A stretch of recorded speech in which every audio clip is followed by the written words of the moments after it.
২০ বছর কেটে গেছে। সময়ের সঙ্গে অনেক কিছু বদলে গেছে। কিন্তু অতীতের কিছু রহস্য আজও অমীমাংসিত। লাজু অনুভবের বিয়ের আনন্দের মধ্যে হঠাৎ ফিরে এলো এমন এক গোপন সত্য যা মুহূর্তে বদলে দিল পুরো পরিবেশ। ২০ বছর পর নতুন সাজে সেজে উঠেছে পুরো বাড়ি। লাজু অনুভবের বিয়ে উপলক্ষে আত্মীয়-স্বজন, বন্ধু, পরিবারের সবাই আনন্দে মেতে উঠেছে। ঠিক তখনই বাড়ির গেটে এসে দাঁড়ালো এক বৃদ্ধ। তার হাতে একটি পুরনো কাঠের বাক্স। তিনি শান্ত গলায় বললেন, "এই বাক্সটি আজ থেকে ২০ বছর আগে আমাকে রেখে যেতে বলা হয়েছিল। আজই এটি খোলার দিন।"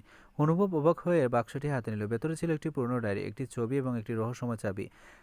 ছবিটি দেখে বনলতা হঠাৎ স্তব্ধ হয়ে গেল। সে ফিসফিস করে বলল, "এটা এত বছর পর আবার কীভাবে ফিরে এলো?" ঠিক তখনই ডায়েরির প্রথম পাতায় লেখা একটি লাইন সবার চোখে পড়ল। যে সত্য চাপা পড়েছিল আজ তা প্রকাশ পাবে। ঘরের সবাই নিঃশ্বাস আটকে একে অপরের দিকে তাকিয়ে রইল। ডায়েরির পাতা খুলতেই ঘরের পরিবেশ মুহূর্তে বদলে গেল। প্রথম পাতায় একটি পুরনো চিঠি আটকানো ছিল। অনুভব চিঠিটি পড়ে শোনাতে শুরু করলো। "যদি এই চিঠি তোমাদের হাতে পৌঁছে তাহলে সময় বুঝবে, সময় এসেছে ২০ বছর আগের সব সত্য জানার। আমার মৃত্যুর পেছনে যে রহস্য লুকিয়েছিল তা এখনও পুরোপুরি প্রকাশ পায়নি।" কথাগুলো শুনে বনলতার চোখ ভিজে উঠল। লাজু উদ্বিগ্ন হয়ে জিজ্ঞেস করলো, "তাহলে এতদিন আমরা যা জানতাম সেটা কি পুরো সত্য ছিল না?" ঠিক তখনই বাক্সের নিচে লুকিয়ে থাকা একটি ছোট চাবি অনুভবের হাতে এলো। চাবির সঙ্গে একটি কাগজে লেখা ছিল, "জমিদার বাড়ির পশ্চিম দিকের গোপন কক্ষ খুললেই সব উত্তর পাবে।" বিয়ের আনন্দ মুহূর্তেই থেমে গেল। অনুভব দৃঢ়কণ্ঠে বলল, "আজ বিয়ের আগে এই রহস্যের শেষ না দেখে আমি কোথাও যাব না।" ঠিক তখনই বাইরে বজ্রপাতের শব্দ হলো। বাড়ির বিদ্যুৎ নিভে গেল।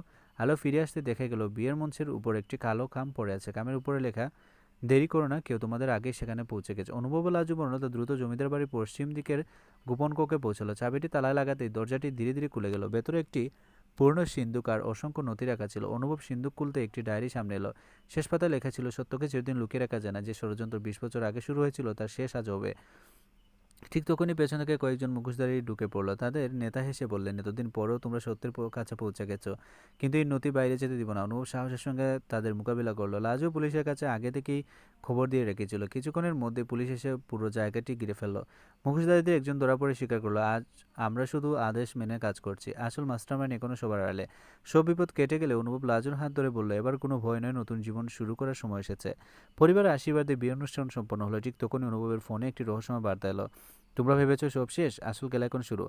বার্তাটি পড়ে অনুভব আকাশের দিকে তাকিয়ে মৃদু হেসে বলল, "যেই হোক, এবার আর তোমাকে লুকিয়ে থাকতে দিব না।" ২০ বছর আগের রহস্যের একটি অধ্যায় শেষ হলো। নতুন এক শত্রুর আগমনের ইঙ্গিত মিলল। আসল মাস্টারমাইন্ডকে আর কেন সে কোনো অনুভব লাজু বনলতার পরিবারকে টার্গেট করছে?